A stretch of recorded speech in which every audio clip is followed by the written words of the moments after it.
Hello' everyone, আজি বনাওঁ বলক কেঁচা আমৰ চাটনি অলপ বেলেগ ধৰণেৰে। ইয়াৰ কাৰণে লৈছোঁ মই কেঁচা আম এটা ডাঙৰ আছিলে, 4 ভাগৰ এভাগ লৈছোঁ আৰু বিলাহী 2টা 4 ফাল কৰি লৈছোঁ, নহৰু কেইফুটামান আৰু জলকীয়া 3টা। গোটেইখিনিকে মই টাৱা এখনত ইলুটি কৰি সিজিবলৈ দিছোঁ। তাৰপিছতে মই ইয়াৰ বাকলিখিনি ধুনীয়াকৈ এৰুৱাই লৈছোঁ ঠাণ্ডা হ'বলৈ দি। তাৰপিছত চপাৰ এটাত গোটেইখিনি দি লৈছোঁ আৰু এড কৰিছোঁ পদিনা আৰু ধনিয়া পাত, লগতে নিমখ অলপমান। গোটেইখিনি এড কৰি চপ কৰিছোঁ।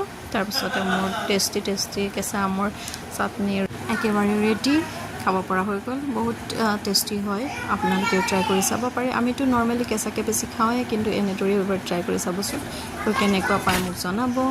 আৰু ৰেচিপি ভিডিঅ'টো কেনেকুৱা লাগিল জনাবচোন দেই। আজি ফাৰ্ষ্ট টাইম বনাইছোঁ, কিন্তু খাবৰ কাৰণে বহুত টেষ্টি হয়।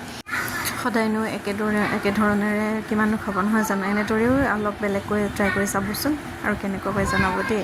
আজিৰ ৰেচিপিৰ ভিডিঅ' ইমানখিনি আছিল। আজিলৈ আহিছোঁ, বাই বাই। নতুন এটি ৰেচিপিৰ ভিডিঅ'লৈ আহিম, তেতিয়ালৈকে সকলোৱে ভালে থাকক, কুশলে থাকক।